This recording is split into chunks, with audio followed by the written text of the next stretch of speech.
There is a space in my heart where I find the truth. I find me in you, a truth beyond what you may see now. But when we are one, we bring more good about. No matter who or what you call yourself or where you come from, yeah. There is a place in this world with open arms right now. Welcome to love, welcome to peace, welcome to our community. Be who you are, let your light shine. We're so much more when we unite. You are welcome here. You are welcome here. I see with new eyes, allow and unfold, embrace and let go, trust the flow. There's a freedom in love when you follow your heart. Together we are stronger than we could ever be apart. No matter who or what you call yourself or where you come from, yeah. There is a place in this world with open arms right now. Welcome to love, welcome to peace, welcome to our community. Be who you are, let your light shine. We're so much more when we unite. You are welcome here. You are welcome here. Breathe in and out, slowly feel all that's around you, all that you feel, all that you know. Let it go. Welcome to love, welcome to peace, welcome to our community. Be who you are, let your light shine. We're so much more when we unite. Yeah, when we unite. Oh, we unite. Yeah, yeah, when we unite. Yeah, yeah.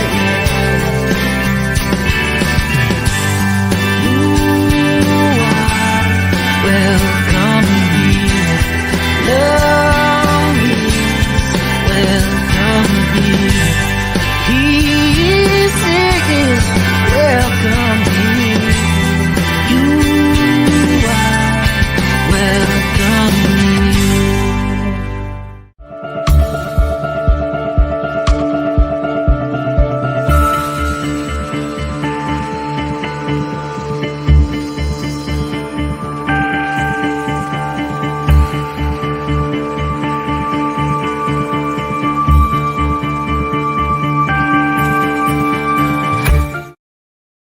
Yay! We are here, we are back, and we are black, and we are strong, because that's how we do it.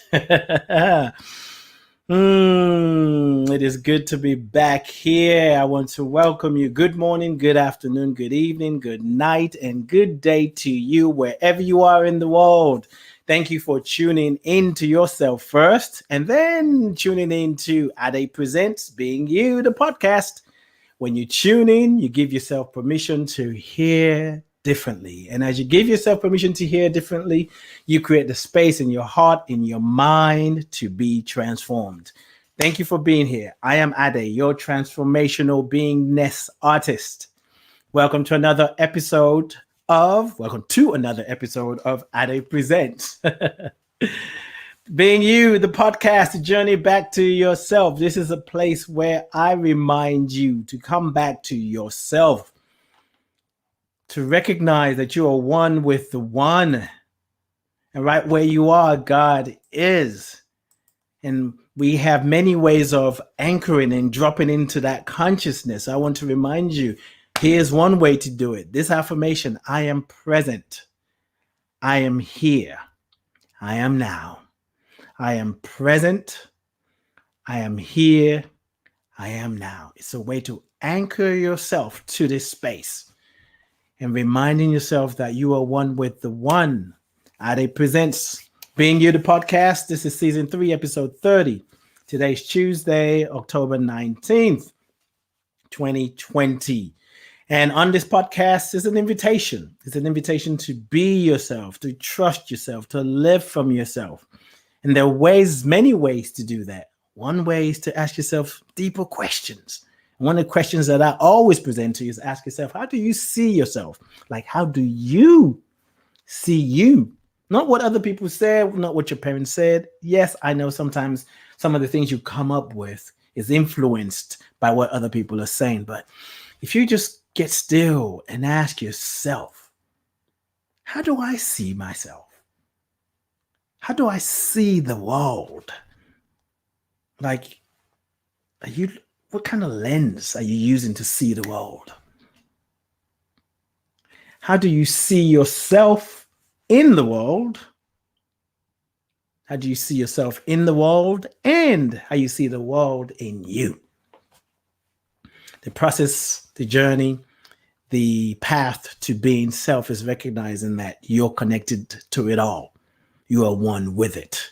There's so much I can say about that. I have a guest here and I'm excited. So I'm not going to run through the announcement, but I'm going to get to it real quick, if you know what I mean. I want to invite you to check us out.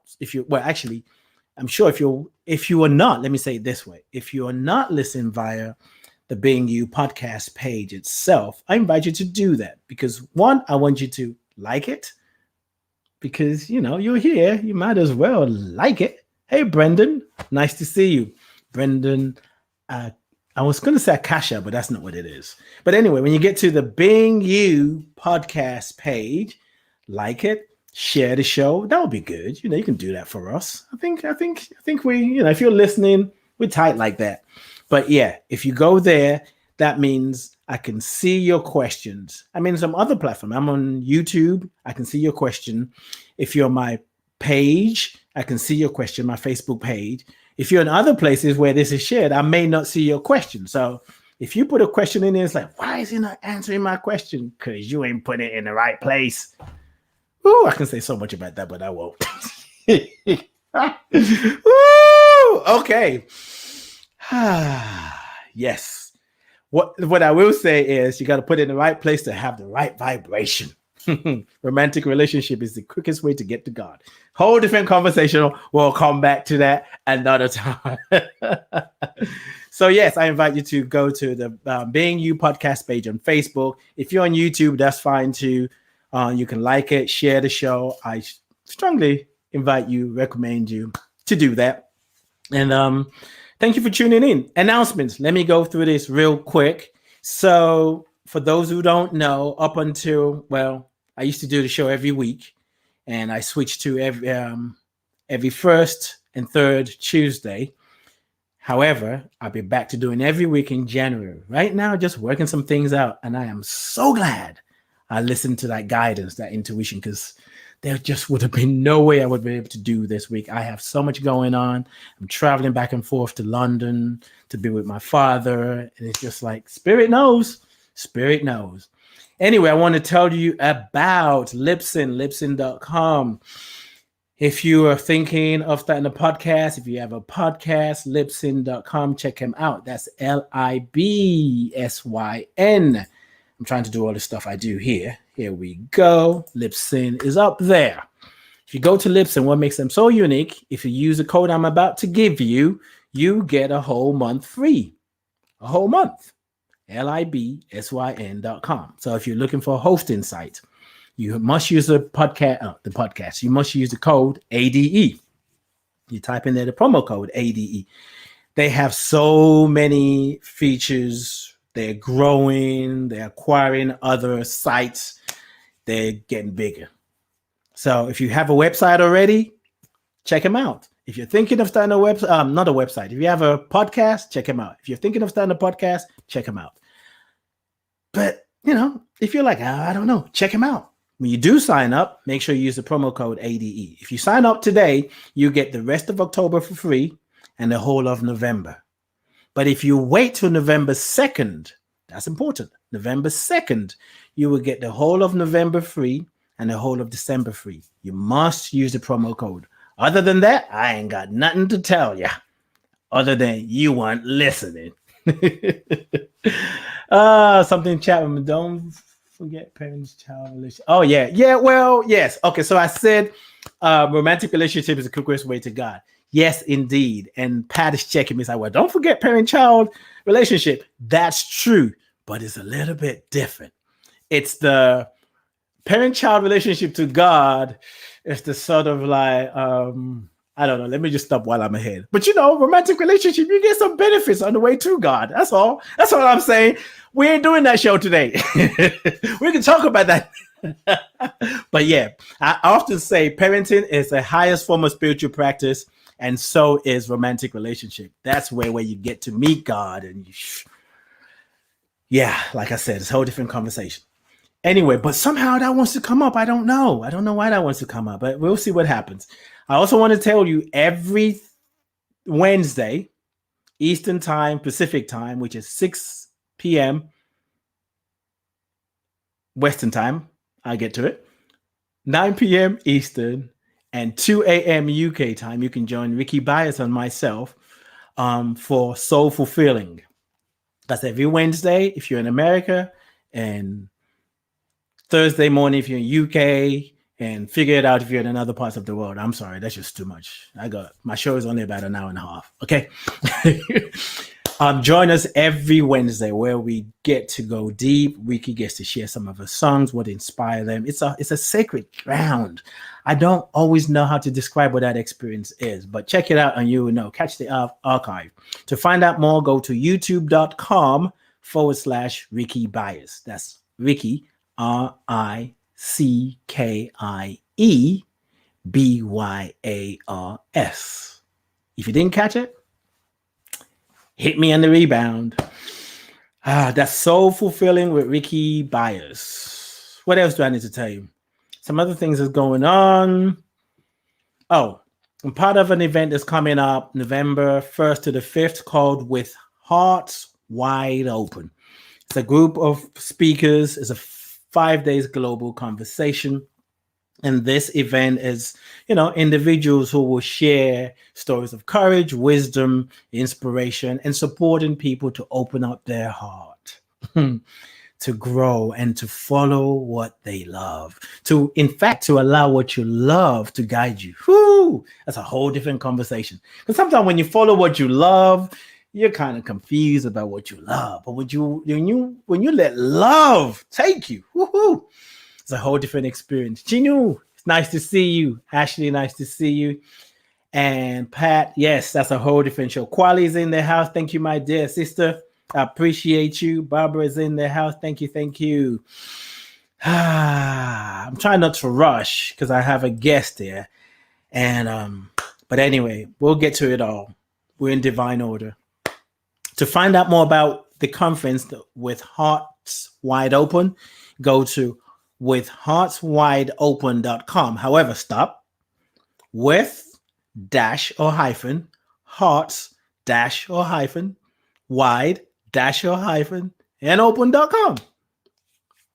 It's really that simple. So check it out, register, let Kathy know that they sent you. I don't know if you get a special deal if you tell her, but that's something to just bear in mind. Anyway, let me send her. Let me tune in. Not that I wasn't there before, but now I've done the announcement. I'm all excited.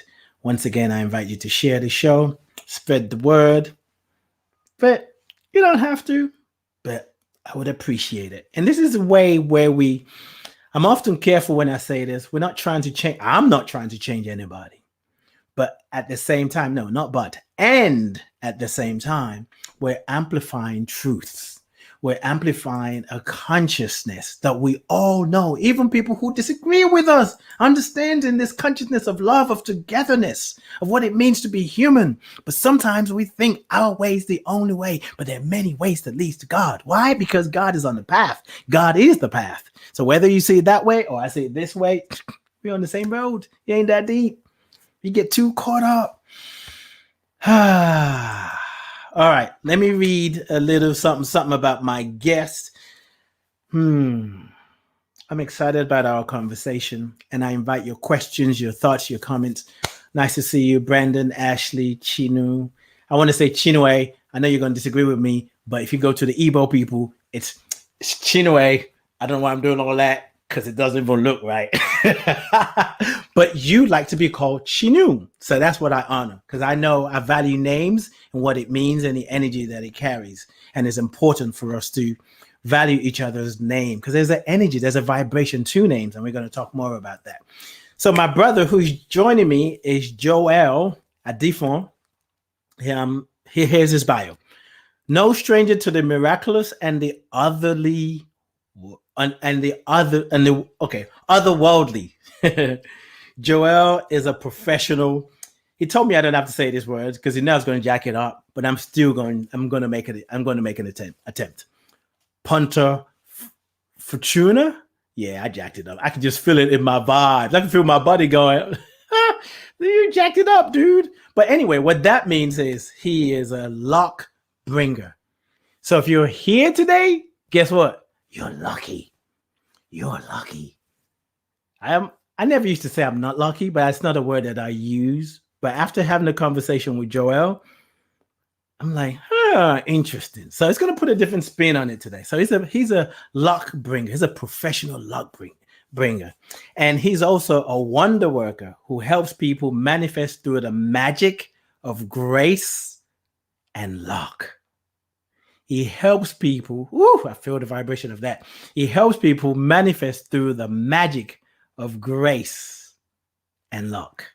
Born in Italy into a large West African family of mystics, seers, the charismatic leaders, Jo'el spent years feeling like the ugly duckling, caught between the world of spirit and his desire to be a normal kid. I can relate. His lifelong and ongoing quest to refine his gift has led him to various spiritualities and belief systems, spirit and deities, mentors and teachers, and even an MA from Columbia University. It's like, while we're at it, why not? Today, his work brings the transformative process of grace and luck alignment to individuals, groups, and organizations all over the world. I mean, that's definitely new. When you talk about luck alignment, that's unlike nothing else. You can find him on Facebook by typing Jo'el, J-O, with a little apostrophe. Is it apostrophe? That little comma at the top? I can't remember now. My mind is doing something to me. J-O, the little squiggly thing at the top. E-L, Adifon, which is A-D-I-F-O-N. And on Instagram, it is Joel-Adifon on Instagram. But just Google him. He's Googleable. So anyway, ladies and gentlemen, boys and girls, psychics and skeptics, physical beings and non-physical beings, help me welcome my brother, my friend, myself, Jo'el. How are you doing, my brother? I'm doing good.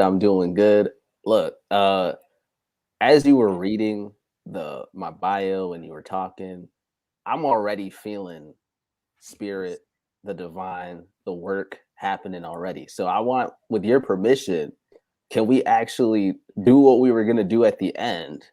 The grace and luck alignment for the group. Can we just do it now? Because I feel like spirit's not waiting. So yeah, spirit's right, come on, let's do it. All right. On Instagram, pay attention. Let me know if you can hear him very well, because it's going to do a healing treatment. Going to do a treatment.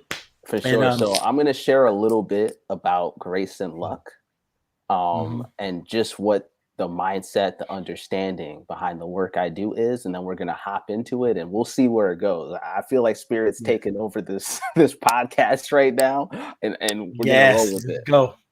Okay. Mhm.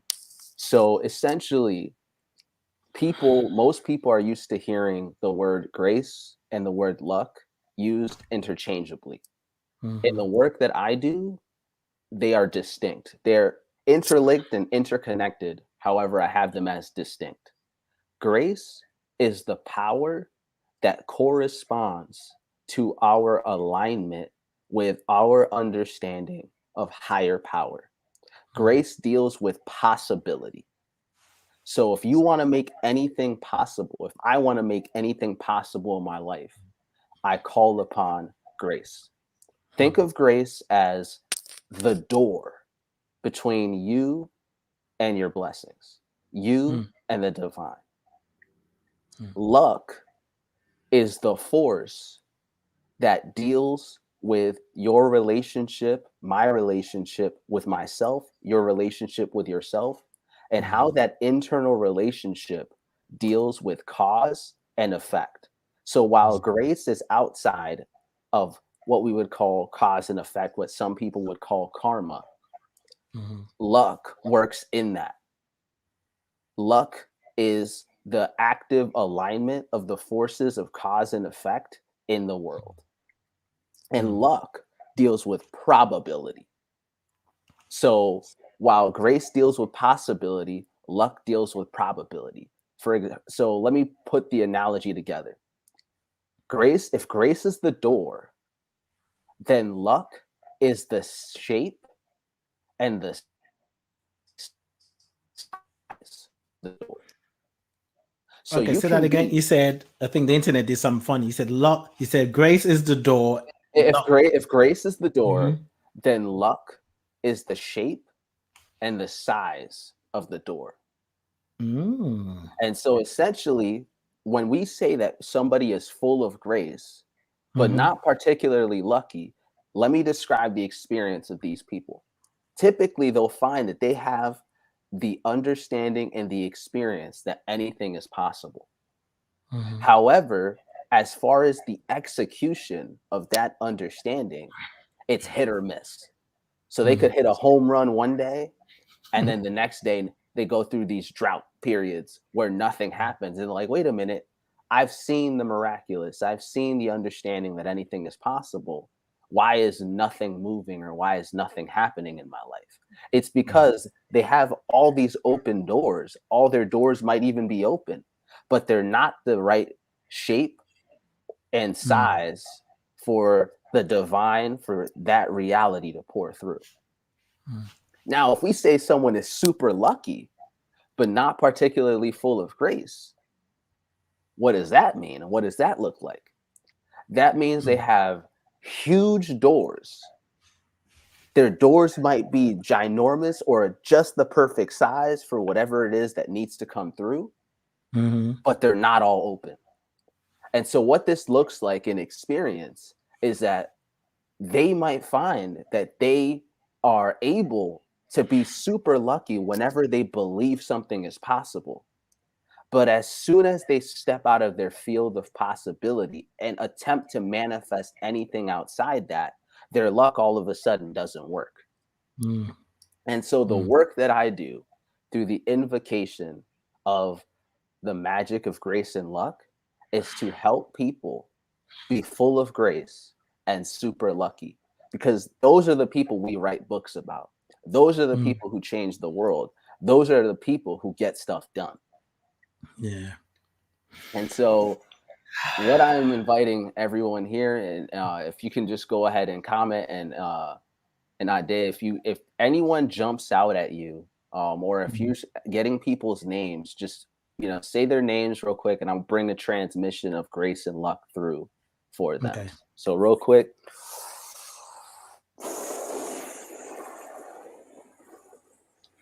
Definitely So got Quali.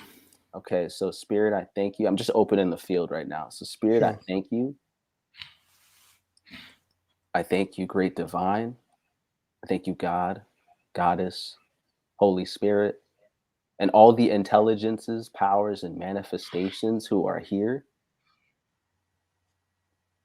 not only for me and Ade, but everyone who's watching and everyone who will watch. All the ancestors, everyone who has come with the love, willingness, and ability to assist us and intervene on our behalf. Okay, so Quali, right now we bring through Marion. hold on 1 second. I'll let you know. Okay. Okay. So Quali, we bring through the alignment of grace and luck. Okay. So Ade, you go ahead and say the names, and then I'll tell you when we're ready to move on. Okay, who's next? Okay, so I just got you people in the chat room. So we got Marion. Okay. Got Pat. Okay. Cheryl. Okay. William. Okay. Julie. Barbara. Wait. Okay. Barbara? No. Go back to I'm still on Julie. Okay, One Julie.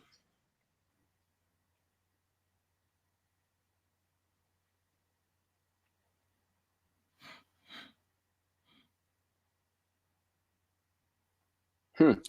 So Julie, right now, and I might, for if I get something for you, cool. If I don't, it doesn't mean that the grace and luck alignment isn't going through. It just means that this person, for whatever reason, is being highlighted for the group. So Julie, there is an opening happening with the stories that you've been having around manifestation. Specifically, I'm feeling like you prayed a prayer in the past week that is being answered, and that's why you're particularly being brought forward. So there is something with your body and also with your ability to manifest financial abundance that is being cleared and opened right now. So this is your moment, Julie. I don't know you. I've never met you. I don't even know your last name, but it's coming through for you strongly right now. And also because as it's happening for you, it's happening for several others in the group. Okay. I did next person. Sure. Jarvis. Jarvis. Okay. So I thank you for Jarvis also, his gift or their gift of innovation and creative ideas and inventions being activated and opened, and also the right people to help this person steward what they are receiving and actually be able to monetize it fully. Because this person is such a giver and it's time for it to come back to them. Okay, next person. We got Brendan. Okay, so Brendan. Okay, next person. Ashley.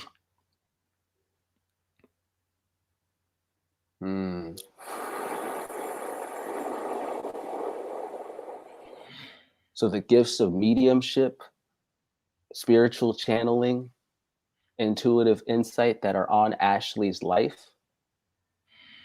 And Ida, you can tell this specific Ashley that I'm talking about her because I don't know her last name. There may be another Ashley, but this specific Ashley that those gifts are stabilizing. Okay, next person. We got Chinu.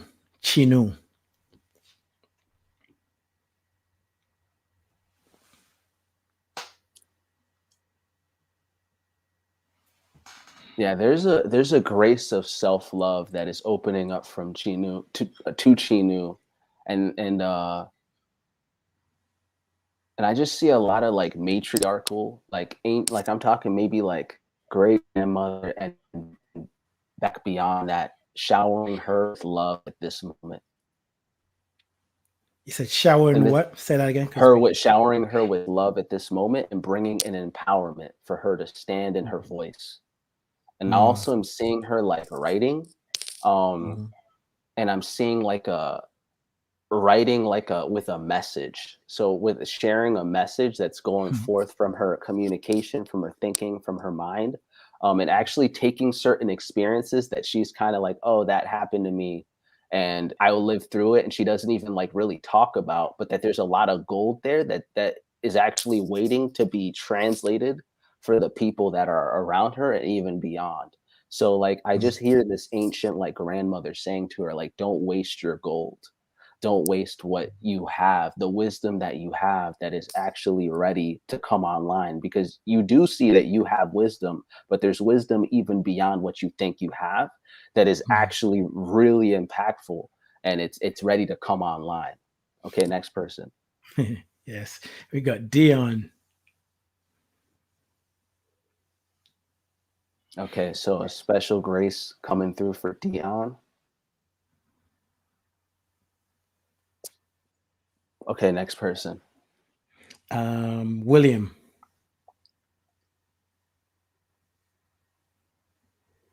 Okay, next person. We have Nisi.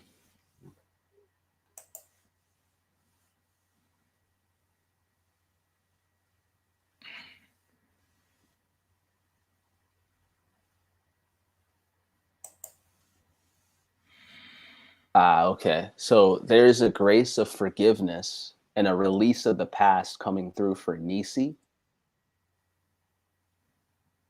And that,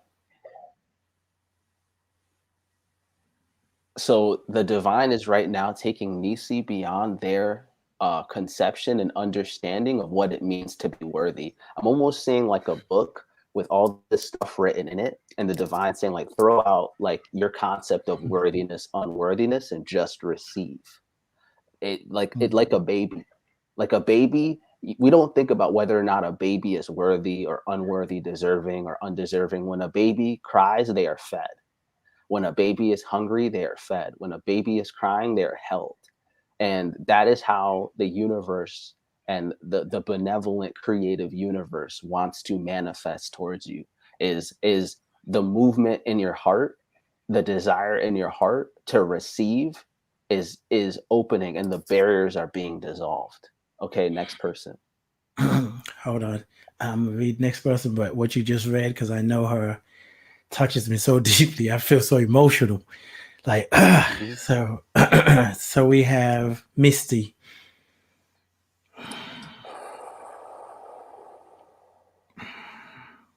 Oh wow. Okay, so Misty, deity is saying to you right now, you will live. You will live. So this is just what I'm getting, is there's been a sense of a fear of death. And you're like, man, you've been taking responsibility in your life, you've been making right decisions, and still there's been like this weird anxiety. And so by the power of the Holy Spirit, you will live. It's time to enjoy life fully. And whatever ancestral, things, or whatever things you've seen around you from even people you've been connected to, whatever grief and loss. Wait, what's this person's name again? Is Misty? Misty. Okay, so Misty. Misty, there's the divine is saying that today there is a gift of life, and a gift of knowing that you are here and that you are safe and that you are protected, that is coming through very powerfully. Okay, next person. So I got someone in the chat. I'm going to go to IG. This is a username. So it's, I don't know if Yoli MQ, YOLIMQ. I'm sure Spirit doesn't necessarily Yoli mean. MQ. Yeah. Maybe it's Oh, Yoli. okay. Wait, repeat the name again.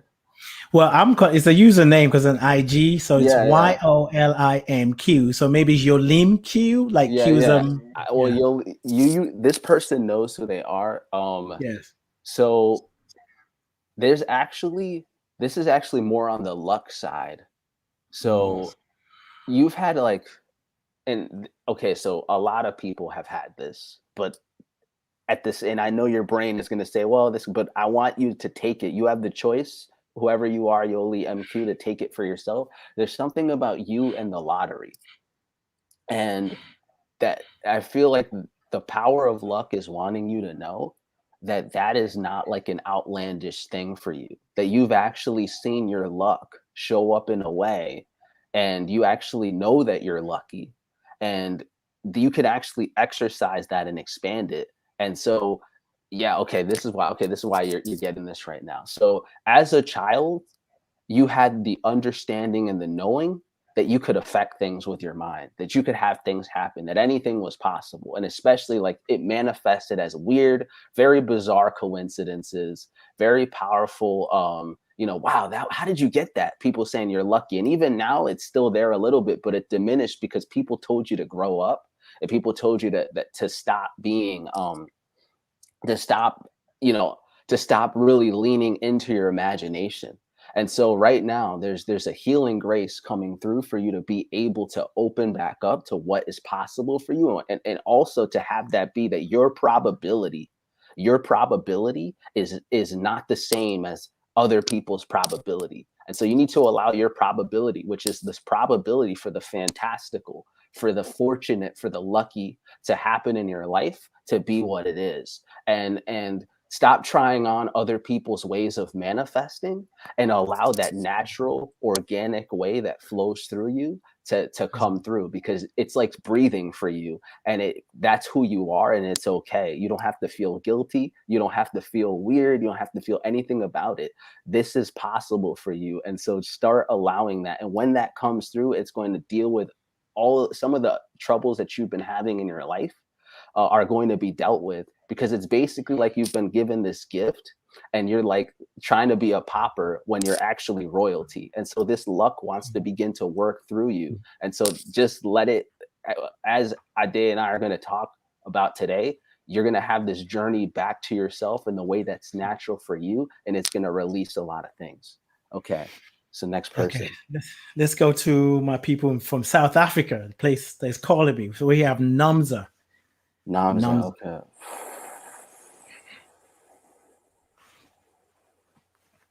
Okay, right now, open the door fully with grace and luck.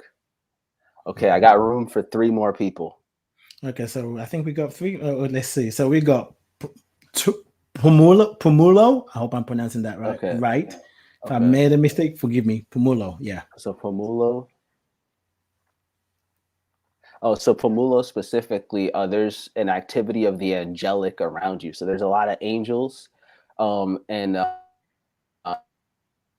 saying this person, like, you need to, well, they're saying to me, like, tell them they can call on us more often. And it's not like, and to need to communicate with your angels a lot more, because they're like standing around, like wanting to do stuff more deliberately. So that's what they got for you. Okay, next person. And perfectly, we have a TA. Okay. Oh wow. Okay. So Ata specifically, there have been you've been given some revelation on how to reform society.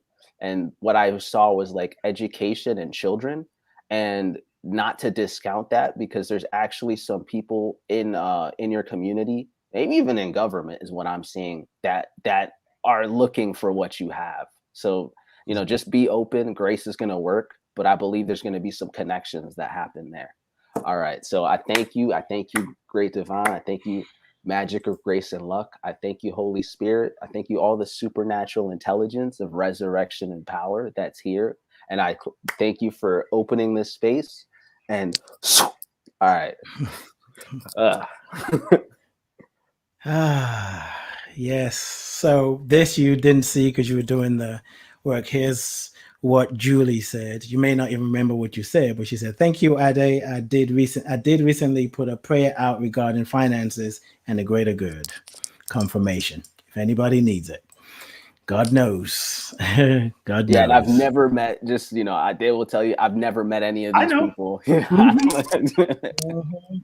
Yeah, and it's just really, because Jo'el said he was going to do it at the end. Actually, I didn't even know. It I was took going to do next 5 level. minutes. I was going to do 5 minutes. He like just keep giving the names, and people keep coming in. The person Yolim Q, she said she keeps saying. I'm assuming she said 7-7 all around. Yes. So she's saying that I'm assuming she's saying I've been seeing 7-7. Yeah. So yeah, somebody asked if it resonated, and I'm still in that vibe. That's why I'm rocking back and forth, because I love it. I won't even tell you backstory of my own conversation with Spirit. And so grateful that you came in and introduced yourself the way you did. I didn't even need to read your bio. Folks didn't even matter anyway. They're like, put my name in there, put my cousin's name in there, put my husband's name in there. Mm. So Chinu said, "Thank you. My mom passed in February, and the ancestors have been appearing." Yeah.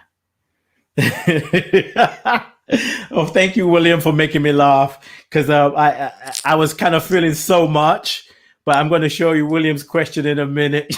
Oh no, I see it. Because I see it. I see it. I needed Yeah. something to help me ground. Oh yeah, yeah, yeah. No, no. He So said he as I didn't said, say anything about me. What does that mean? well, in the beginning, Like, wait a minute, I'm the brother here now. Come on. well, in the beginning, I specifically said, whether or not I get anything, you know, anything for someone, right? Um, yeah. Hold on, I gotta ground myself too. Yeah, I'm I'm so, still rocking back and forth. yeah, That but laughter helped me. yeah, but basically, so and there may be some people here who are familiar. So one of my gifts is channeling, and it can often manifest as mediumship. But the gift that is more prevalent and that is in service to is wonder working and luck bringing, which is actually about invoking and evoking the magic of grace and luck to facilitate transformation change that can often manifest in miracles, signs, and wonders, or state changes. And so for me, even if I didn't say anything, this human didn't say anything, grace and luck is already moving on a super conscious level, moving faster than we can perceive to reorganize things. So to me it doesn't mean anything. It could mean, maybe it needed to happen at the subconscious, super conscious level, and words would get in the way. Who knows? Some people were highlighted because their story is actually touching multiple people simultaneously. So one of the things that these spiritual intelligences do is that they often will piggyback.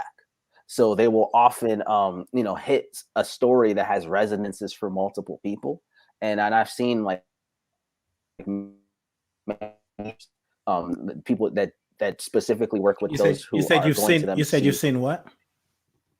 I've seen this happen with many mediums and channelers, as well as like they'll bring through a message that'll touch multiple people. Yes. And the person is being used as like a conduit for that message for others that have resonances. So William, I assure you, grace and luck moved. Whether or not there are other people as well that didn't get a message, but I just said their name and it was like, okay. So yeah, And Misty said, "Thank you, Jo'el. This weekend we had done some healing meditation to help those that have been grieving from losing a loved one." She was the one you talked about when it came to grief and loss. Yeah. Woo. Okay. Yes. All right. So, my brother.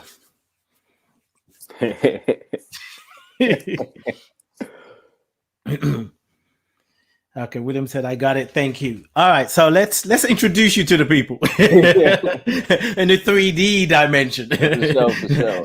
They experience your spiritual nature. Okay, there's some comments here. You said I have the purpose to work with the government regarding children in another group. Who was that other group? Oh yeah, yeah. Real quick. So I remember that it was children and education. So like I see them as linked. And just let it happen, let it unfold. But I see that. So I wouldn't necessarily say you have the purpose. You might be doing other stuff as well. But that this is like going to be a part of what you're doing, is that you have some wisdom and knowledge to contribute there. And some people may actually seek you out for that. So just be open, let it unfold. It'll do what it does. So. The beautiful thing about the vibration, the energy of the journey back to yourself, intellectually, it can mean that we have to take a walk. We got to do some things, get to a certain point in order to come back to self. But vibrationally, in the moment we decide, we set the intention to come back to self, we come back to self. And that's kind of like what I'm feeling. That's the theme for this conversation, the show, is the journey back to yourself. And we're all already experiencing that journey back to self, your true identity. Why are you here? What is your purpose? What does freedom really look like for you in your world? What is yours to do? And those are some of the questions I had in the description. And Jo'el just came in and kind of like spoke to that. People are still giving in thank yous. So let me flash that. Thank you so much. This is Pumulo. I'm probably slaughtering your name. Thank you so much. Been feeling overwhelmed and feeling encouraged that my angels are waiting to be dispatched. Yeah, man, you got some anorexic angels. They want to get buffed. Give them work to do. They ain't got nothing else to do. You want your angels to say, "Oh God, here comes Pumulo. Get to work."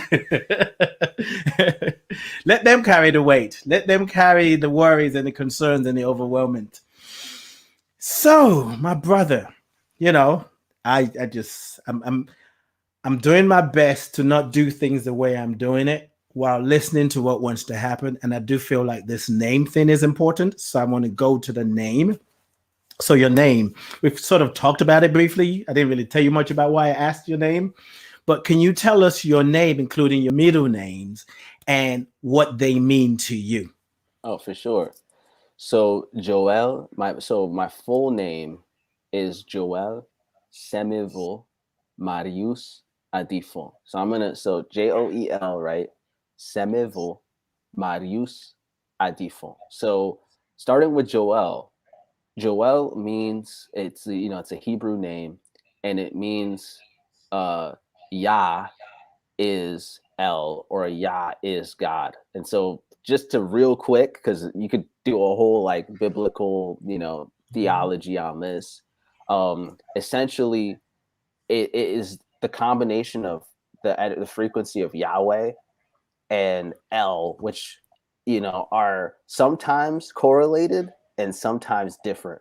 That's a whole story.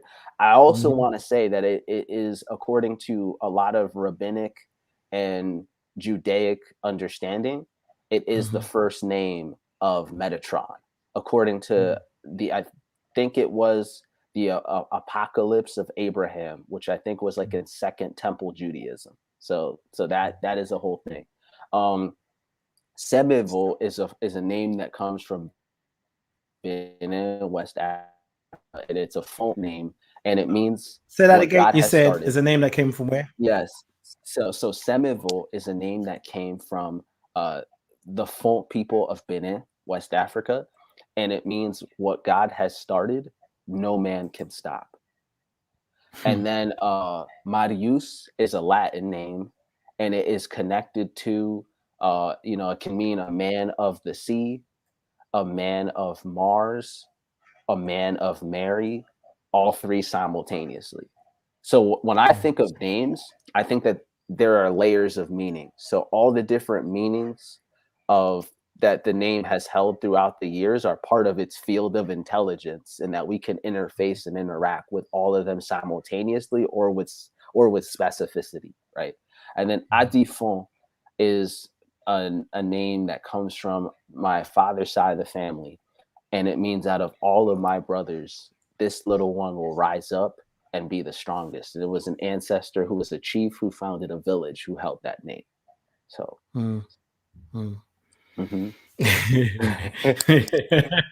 Quali said his prayers went deep.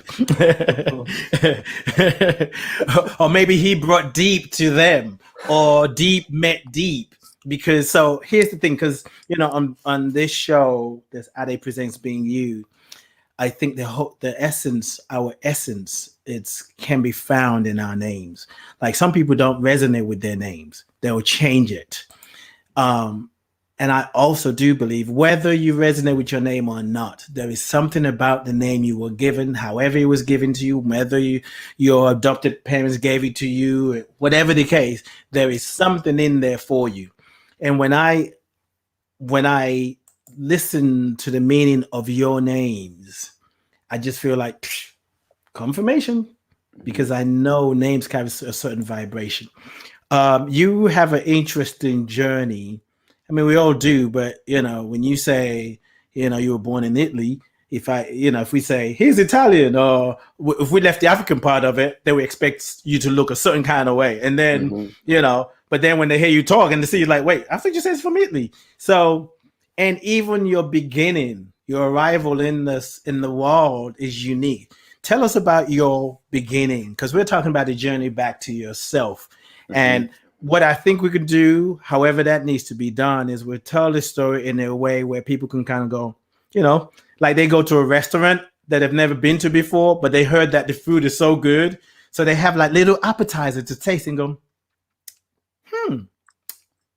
it tastes like no shrimp. So we want to cut your story and your journey and your work down in places like that. You do what you do. That's for me to say, hold on 1 second.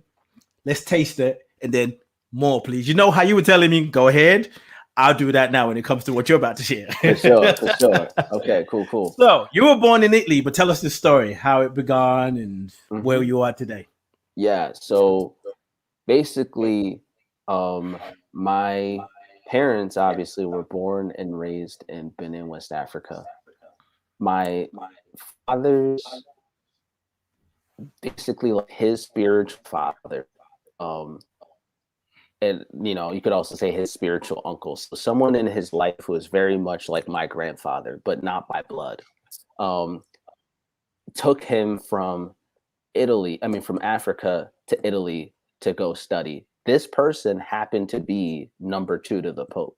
So if you can Google him, it's a guy named Cardinal Gantine, who's very much like my great uncle. Took both of my parents to study in Italy. My dad actually lived in the Vatican for a time. So I ended up being born in this tiny little place in Italy called San Giovanni Rotondo. San Giovanni Rotondo. San Giovanni Rotondo is a town that is famous for one reason, and that reason is Padre Pio. So Padre Pio, for those who are not familiar with Catholic saints or Catholicism, has a shrine that is the second most visited shrine in the world.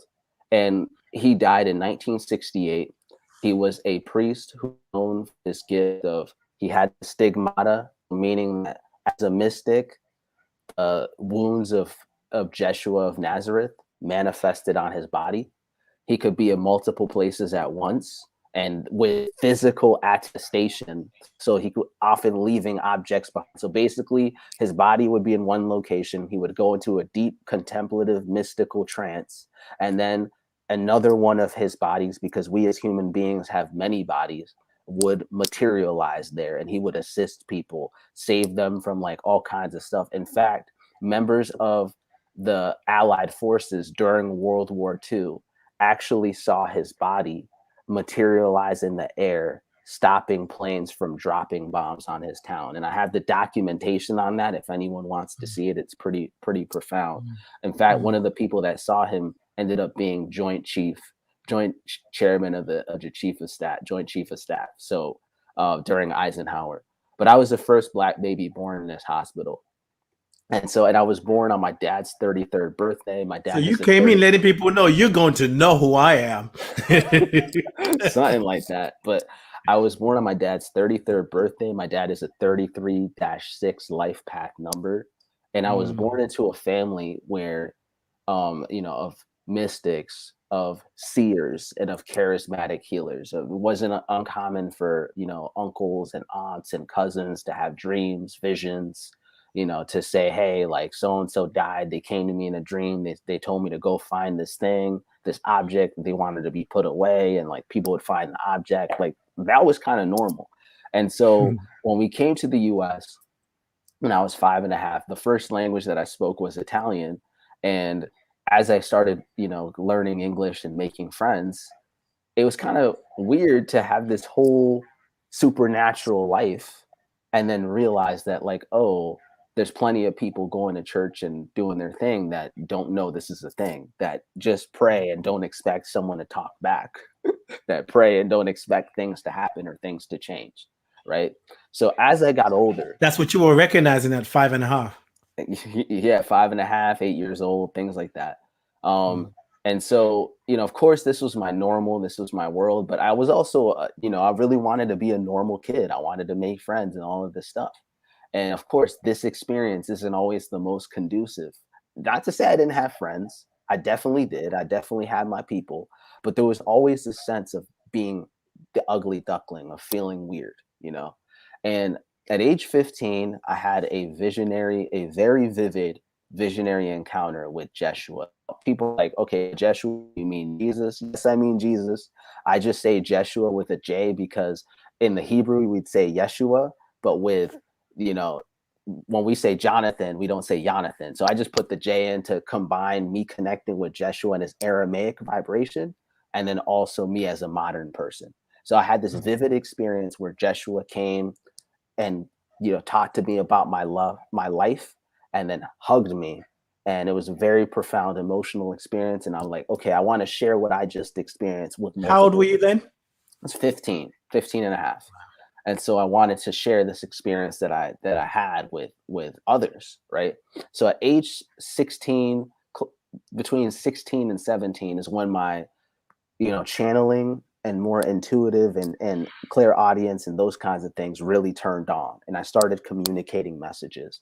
Age 19 was when the miracle healings really, that aspect of the gifts started turning on. So I saw things like a friend, I participated in a healing of my friend from HIV that her doctor like attested to. That story was amazing. Tumors and cysts disappearing in people, all kinds of stuff. And then from 19 onwards, you know, I was on a like, okay, this is wild. How does this work? And so I began a journey of deep investigation, deep inquiry that took me to really looking at, you know, spirituality, the difference between different kinds of religious traditions. You know, I majored in religious studies in my undergrad, and then I started really doing a lot of investigation into my ancestry, started really deconstructing a lot of my beliefs that I was taught about African traditional religion. Because in Africa, as you know, I did, there's the conflict between African Christianity and African traditional religion. And, you know, that is something that I'm sure we'll get into in a bit. So I went through that, started having encounters with like the Orisha, with other West African deities that tripped me out at first because I was like, wait a minute. You know, I was taught blah, blah, blah, blah, blah, blah, blah. And yet whenever I would discern and see into the form of these beings, because just because a being shows up to you, this is for anybody watching, just because a being shows up to you and says, I'm such and such, I'm so and so, you always got to connect to your heart, connect to the divine, and see into the form and check, like, are they coming with love, you know, authenticity, or great plans that are in your best interest? Or at the very least, are you aware of their agenda and do you co-sign with it? Can you sign on the dotted line? You know, if you just want the bare minimum, you at least need that. And so when I would check into it, I was like, wow, they have the same loving vibration, even though like it's different because it's channeled through their personality, that as I have experienced when I've connected with Jeshua and Mother Mary and all these different things, what's going on. And sooner or later, you know, after some exploration, New Year's Eve 2016, so right before 2017 came in, I had a visionary encounter with Jeshua where Jeshua was like, hey, for a time you didn't want to listen to me because you basically, you know, had seen the harm that Christianity, you know, had done, the weaponization of Christianity towards people of color had done. So like, you know, all of this stuff, who do you think sent the Orisha and who do you think sent all these other people to talk to you? You can't get rid of me. So, you know, you know, up there and in those dimensions, religion and spirituality, the lines that we have drawn here don't exist. The divine is multi-aspected, multi-dimensional, and, you know, cross-linear, like crosses all the different divides and boundaries and lines, and is able to hold everything in unity while still everything. Everything. Yes. Yep. Yeah. Everything indeed. So then that started to happen. And before I knew it, I started working with people, you know, and actually doing this as a career, which was different because I grew up with this being a ministry. So like many of us, I had to go into my different belief systems around getting paid to do this, around receiving, around how does that work? So I went through that journey. And all of this then takes me to, I'm working, I'm doing all of this, and I want to talk about what happened before I met you, because this is really where the journey back to myself has shown up. So shout out to my brother, Michael Flowers, who is amazing and who is an amazing facilitator and who has helped me in such a big way. But about several months ago, I had an inner strong guidance. You are about to go through a very, very, very intense process. Get off social media. Get off Facebook. And for those of y'all who know me, or, as you'll probably see if you start following me on Facebook, I post a lot. I post a lot of stuff. I post a lot of memes. I post a lot of my own stories. Like, my Facebook is like very much like my, a diary of sorts, in a sense. It's like, come along on my journey. And I was told, disappear. Don't tell most people what you're doing. Keep it to your inner circle. You're going to go through a journey of redefining who you are. And in my work with my brother, Michael Flowers, who has a proprietary process that he put me through of deep inquiry. I don't know if anyone here has seen Creed 2 with Michael B. Jordan, or any, sports training movie. But it was like Michael was this hardened, wizened trainer that put me in the ringer of just arduous training, arduous questions about what is my motivation, what drives me, what's my relationship with myself, what's my relationship with God, what have I been told about my relationship with God that's not true, or what do I want to believe but that is actually holding me back, all of these different things. And in that process, I had realized that some of the innate things about myself, some of the innate abilities that I had, I'd actually misidentified them, that I was actually identifying the effects. See, before, I called my work divine intervention, and that was the work I facilitated. And there was a lot of truth to that. That helped me get to a certain point. But what I realized is that the actual rarefied, refined definition of my work was that I actually assist people in the process of grace and luck alignment, of manifestation with the power, with the magic of grace and luck. And when that happened, boom, like a switch went on. And it's interesting for those of y'all who are familiar with astrology. I'm in the home stretch of my Saturn return right now. So anytime that Saturn shows up and is like, hey, yo, you got to get your stuff in order. You got to clean up your house. Yes. You got to you're in the wrong place. Where do you actually belong? These structures that you build, let me topple them. Let me kick over your sandcastles. And so you can build your house on the rock. That's what happened. And it put me in this process of, wow, when I really identify who I am and how my magic actually works, the difference has been profound. And so that brings us up to speed to where I am right now. Yes. There's so many questions in there for me. But I think this is just the beginning. Jo'el and I spoke for the first time. Was it last week or maybe about 2 weeks ago? I think it was 2 weeks ago. Yeah. And I actually heard you, as you know, on a friend of ours, Monique. I produce her podcast. And there was something that you said, which I still don't remember what it was, but it was around the time you were told to get off social media, and I said, can we talk? And you said yes. And then I didn't hear from you. I was like, oh, all good. When you came back out from the womb of creation and you said, I'm available now. I'm like, I don't even remember why I reached out to him. It was like, I could go back and listen to the podcast, which you probably would have jogged my memory. But when we talked, there was something that I sensed, that I felt. Actually, what I sensed and felt when we talked about 2 weeks ago was similar to what made me reach out to you in the first place. First of all, as a brother, as a Black man who lives in America, into spirituality, and I noticed and sensed a sort of gentleness, vulnerability, there's power, but it's like the feminine power. That feminine power, there's nothing that's more powerful than love and kindness and just being nurtured. And it feels soft, but that it's got you. So, and as I hear your story, I'm thinking, wow. Now you talk about being born in a place where you were the first Black child. I'm sure that has all that comes with it. And, They probably have your picture going around. If they had smartphones back then, they would have been sharing you on Instagram. But the things that you shared from like age 5.5, 8, 15, how were you able to nurture those gifts? How were you able to stay rooted when what was happening?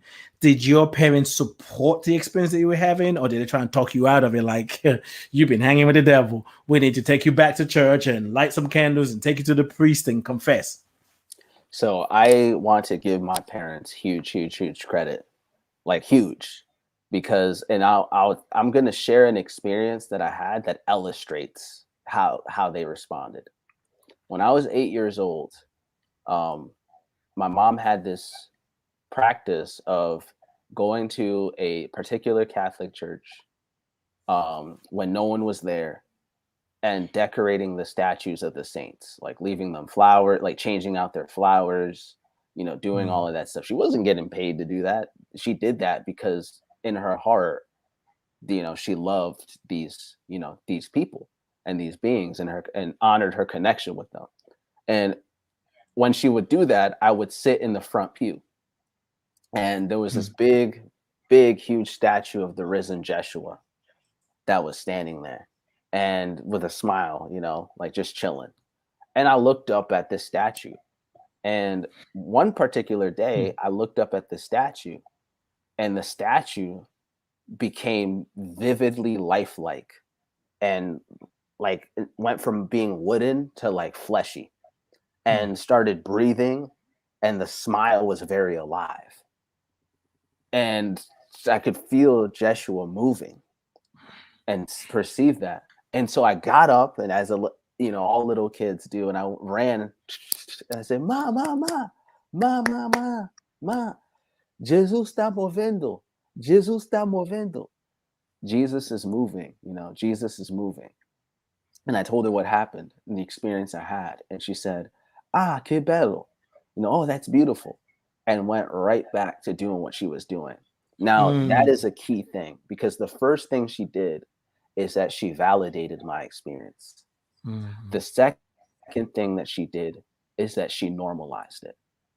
And so, despite the fact that like I am very interspiritual, while I still acknowledge my connection, my primary connection to, Holy Spirit and to Jeshua, I'm also dealing with all kinds of other deities in that,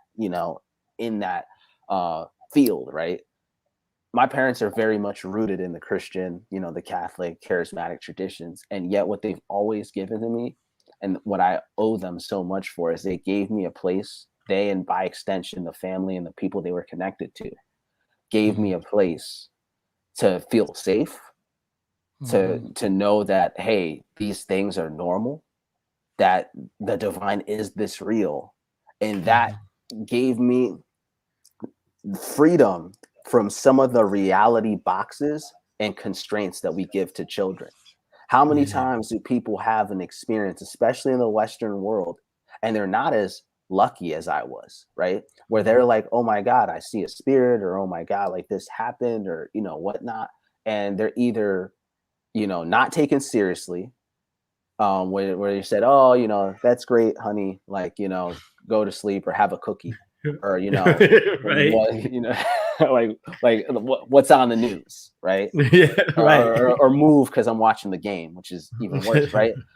But on another token, there's also the sense of, oh, this means you're possessed. This means there's something wrong with you.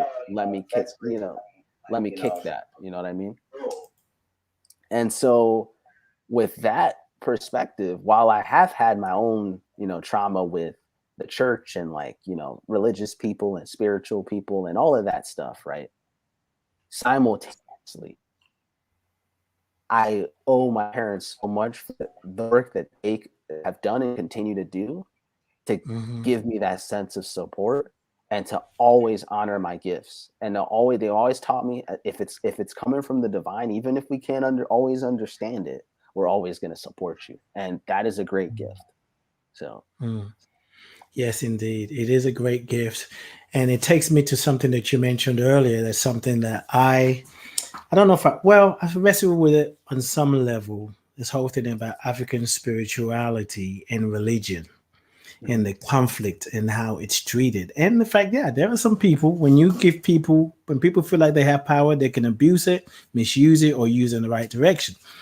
So I'm curious to find out, what is it about your parents in a way where they were able to make, because there are people who pray, whether they're Muslim, whether they're Christian, or whatever they believe, they have this religious belief about something. And it's like this. This will happen if you do this, then God will do this for you. If you don't do that, then God's going to treat you like this. But what is it about your parents, their experience? Why calm? I find myself wanting to say, how is it that they're able to, even in their Christian beliefs of Jesus is the only way, and I don't know what they believe, but just making assumptions here of how people Mhm. usually say, well, you pray to God and hopefully God will hear your prayer and hopefully God would answer. What was their upbringing, their story that allow the space for you to flourish and affirm you in a way that's unchristian, if you will? Yeah, I think for them, I can't speak for them, but like what I've experienced watching them is they have always had a walking demonstration of grace as a living reality. So the fact Mm, that the divine is real, like the divine communicates, the divine assists, the mm, divine is an integral part, God is an integral part of their lives. They mm, always taught me to give to those that are way less fortunate. They do so much. I can talk a little bit about this because they now have a foundation that they do a lot of work with. But even before that, I've always, would come home to know that, hey, Joel, I hope you don't mind, but I sent A, B, C, D, E, F, G to like this person. And I was like, mm. Mom, that was my favorite toy. And it's like, but then she would explain to me like the situation, and I'd be like, no, Mm, of course. So um for me, it was their revelation of grace, the fact that they did have the grace to have this experiential reality, that they had other people that affirmed that in them. So I am a beneficiary of this mm, long lineage mm. of both blood and also choice Yes. of people that have poured in this reality of faith. And so when it comes to me and the fact that, like, look, I'm a spiritual troublemaker. I mean, I love to just explore and test the limits and see the boundaries and go outside the lines and color outside the lines and all of Yeah. that. And I think my parents have always said, you know what, like, if it's God doing this, they trust the divine, they have a faith. And so, Mm. of course, sometimes they might be like, hey, like, are you sure about this or whatever? But Right. when they've seen, when they see the fruits, they're all Yes. for it. And even if it doesn't look like what they're doing, and I give them a lot of Mm. credit for the work that they've done, Yes. so. Yes. In that I see that's the gift that we also have as Africans. And when I say Africans, those of us who got a closer connection, who grew up in Africa, in the Hmm. countries in Africa. I want to emphasize that, in the countries in Africa, Hmm. Nigeria, Ghana, because our tradition, our roots, our way of being, our culture is rooted in God being everywhere, evenly present. The God is everything that we see is a manifestation of God, and people can have a conversation and hear and listen. And I'm curious to hear your thoughts about African spirituality.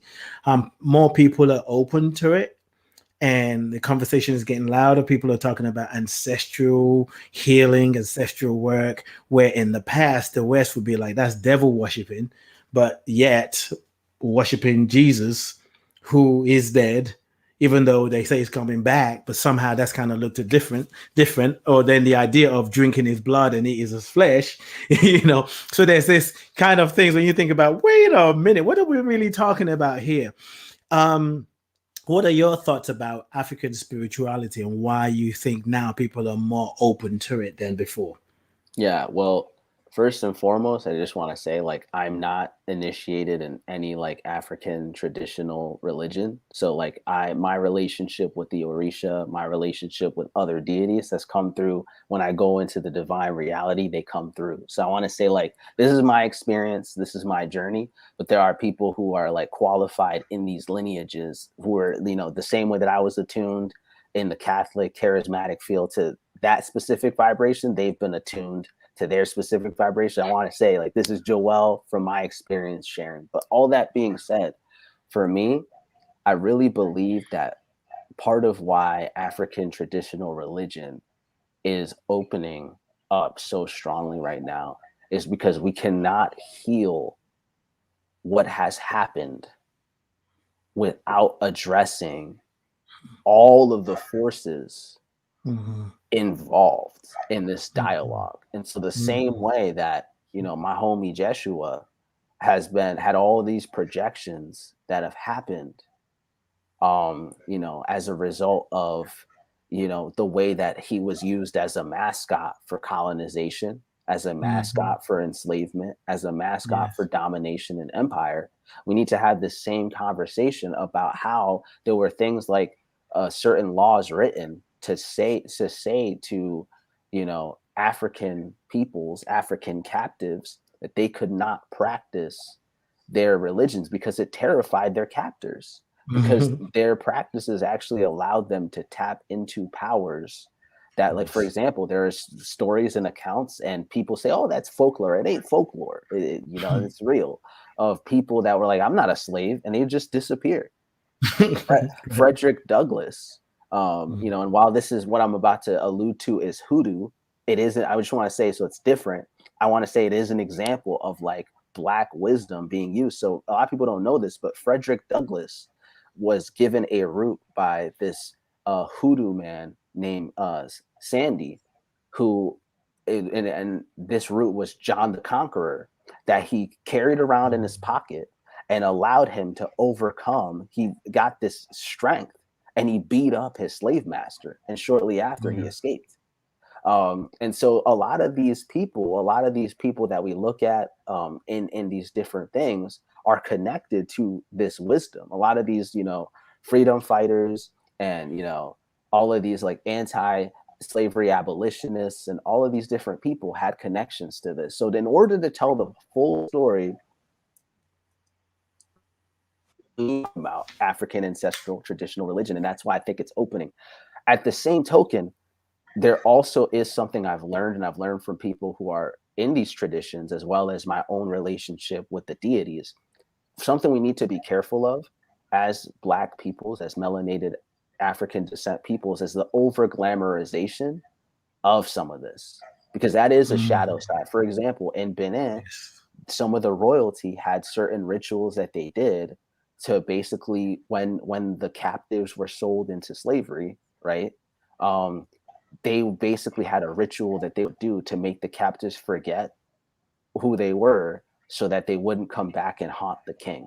And so just like there's systems, you know, there's systems of empire and hijacking and all kinds of, you know, magic that isn't the most savory and ethical involved in Catholicism and any religion, Christianity, there is that also an ancestral African traditional religion. However, that has been way overemphasized, and we've only been seeing that because of the people who've experienced the trauma from it and the abuse of it, not the beauty, not the healing. And so it is high time for us to see the beauty and the amazing healing that is available in this technology, and the healing that it's brought in my life and so many people's lives. So that's why I think it's coming, because we need to have the nuanced, multi-layered, and full conversation.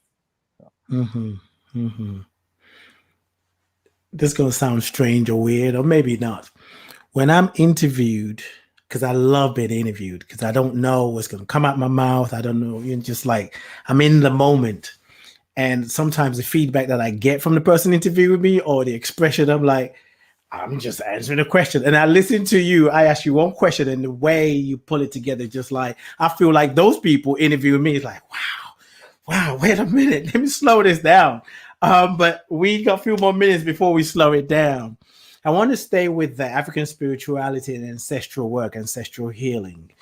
Um, how or why is it important to acknowledge our ancestors and to call them forth and to remember that they're part of us now? Why is it important as on this journey back to self? Because our body, so I'm going to keep it super 3D for this answer. So there Okay. is something called epigenetics that a few of you may be familiar with. And epigenetics is basically, it means above the genome. And so it's basically the study of what's we call non-coding DNA. So for a long time, we called that junk DNA, which it comprises most of, the sequence. Most of the DNA is actually non-coding. But what it does do is that it affects the proteins that are being coded. And essentially, they've done studies, on the descendants of survivors of Auschwitz, right? That they found that some of the cortisol levels that their ancestors experience, they essentially correlate. That these descendants have cortisol levels that would indicate that they have been in highly stressful environments. And so essentially ancestral memory, science is now catching up to the fact that ancestral memory is a thing. Look, people have been saying that in many different traditions all over the world for eons and Yes. millennia and centuries, but Yes. science is slowly, like an inchworm catching up to some of these truths, right? Mm-hmm. And so the fact of the matter is, our body, our soma, is developed from our ancestors. And so the more that we acknowledge and heal our relationship with our ancestry, the more we're able to actually calm our nervous systems, and the more we're able to stabilize these other transpersonal aspects and transpersonal facets. And then we can fully drive this human vehicle and go to some amazing destinations. So for me, that is one of the biggest reasons why ancestral work is super important, is because it allows us to be fully present. It allows us to fully detach from stories that are not our own, from Yes. things that happened before us that we may be expressing without realizing, to have agency in our lives. But at the same time, to also understand that we are not solely this individual, but that we are supported by forces far larger than we can imagine. I heard this from Gordon White of Rune Soup, which is an amazing podcast. I heard Mm-hmm. that essentially ancestors are typically the first, and when people don't have like a practice of connecting with deity or higher power or like that, connecting with your ancestors is really quick, because they're right there, because they're a part of you, right? And so essentially, like when we open up to that, then we can open up to a lot of other things. So ancestral work is really important. Yes, yes, yes. Ooh, there's so much. There's so much. I want to ask you, maybe this is the last question. Um, before you took your, what I would call a silent retreat, before you were taken in and you emerged, before you were crucified and crossed out and you resurrected, what do you know so vividly that you didn't or thought you did know, but now you're like, you have a different way of looking at it? So my understanding of my magic, my core narrative around that, and the bigger picture, the big picture behind it, is much wider and much Mm, different and much clearer. So for me, before, I don't feel like I had my lane. I don't feel mm, like I had my lane. Yeah, okay, there was miracles, there was grace, there was a bunch of different things. But this process that I went through, again, shout out to my dude Michael Flowers, like this process that I went through crystallized it and mm, brought it down to where I know that I'm in my lane with the divine. And I know that mm, what I'm sharing is me and is mine to mm, share. And I can tell y'all listening and watching that having that you don't have to copy anyone else. You don't have to, be anybody else. But when you find who you are and when you take the journey back home to self, There is an authority that is tangible. There's an authority that creation responds to, and I can see it by the things that are happening in my own life. Like the medicine that I'm receiving is far more the medicine that I'm sharing, that it's coming from overflow than it ever has been before. Yes. Okay, I got one other question for somebody who's like, I love what I'm hearing. I think it's Pumulo said earlier that she was feeling overwhelmed, and someone else asked their purpose. There are people asking, who am I? Why am I here? Where do I belong? What's my reason for being? What's mine to do? What would you share or say to them to support them in the journey back to themselves? I would tell them to look at their story, look at their lives, everything that has brought them to this point, and ask for divine insight and divine clarity and the assistance of the powers that have the love, willingness, and ability to intervene on their behalf, and to ask for an opening to see the signs hidden in their story. Because who you are and what you're here to do is hidden in your story. That's why we look at natal charts. So that's one level, but there's also the level of there have literally been, if you look at the miracles you've seen, or you look at the strokes of luck that you've had, or you look at all of these different things and repeating themes, and you get the ability to listen at a deeper level, your life will begin to tell you. And when it opens, you'll be like, oh my God, it's so obvious. How could I have missed this? But it's because we have all these other filters and layers that are not our own. So just like this show is about, taking the journey back to ourselves requires a slowdown, even if it's not a slowdown of external pace, it's a slowdown of internal pace, to open up the hypersensitivity and to open up the lenses and the ears to be able to receive the transmission. And the best thing that you or I could receive is when it comes through direct, not a medium telling you, not anybody else, even though it's great to have affirmation and confirmation and all the formations, right? The information, right? The best thing is when you receive it and you know it in yourself, in the seat of your heart, because nothing and no one can take that away from you. Everybody take a deep breath and let that just sink in. You've been uplifted. You've been charged up, but you're not overcharged because your mind knows exactly what you can handle. Your heart got the rest. And my brother, Jo'el Adifon, thank you, my brother. Just some funny inside joke, if you will, when Jo'el and I spoke 2 weeks ago. It's the first time we were meeting on Zoom and we were just talking. And halfway in the conversation, I was like, damn, I wish we were recording this conversation. And then not long after that, he said, are we supposed to be recording this?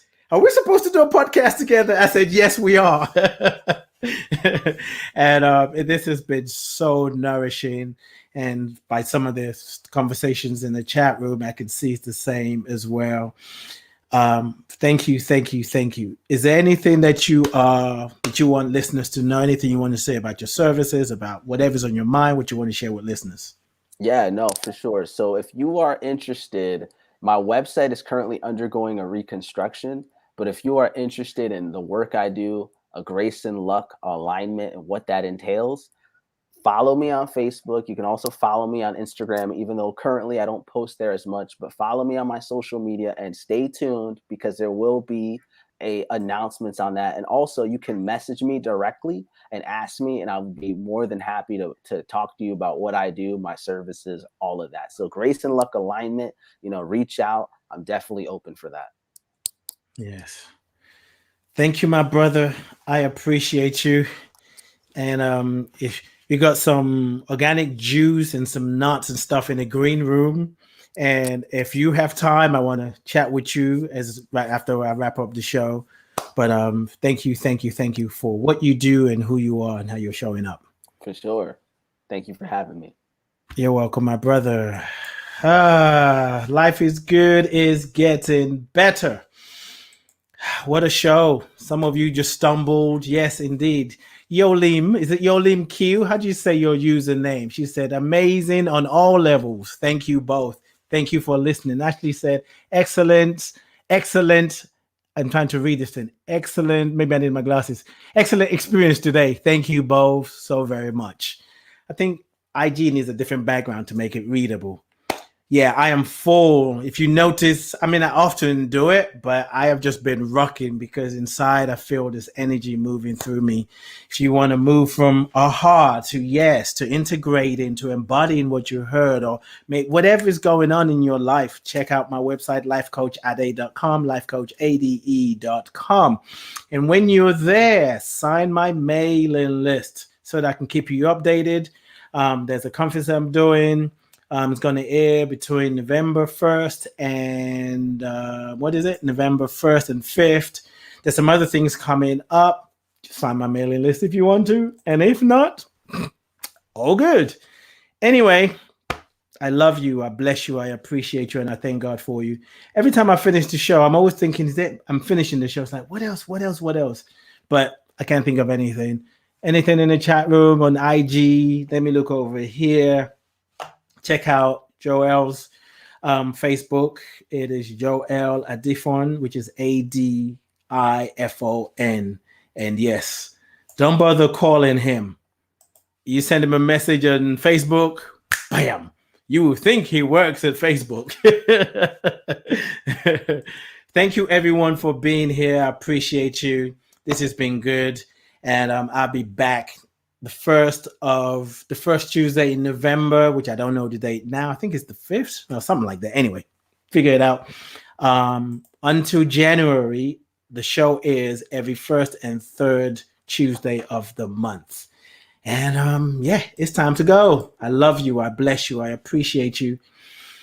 And I thank God for you. I invite you to take this consciousness and multiply it. Apply what you heard, whether you heard your name called or not. Applied one thing, if it's just one thing. If you want to listen to the show again, do it. Share the show, but apply one thing. And sometimes, if not all the time, one thing is all you need. I'm out. Peace and blessings. Be who you are. Let your light shine.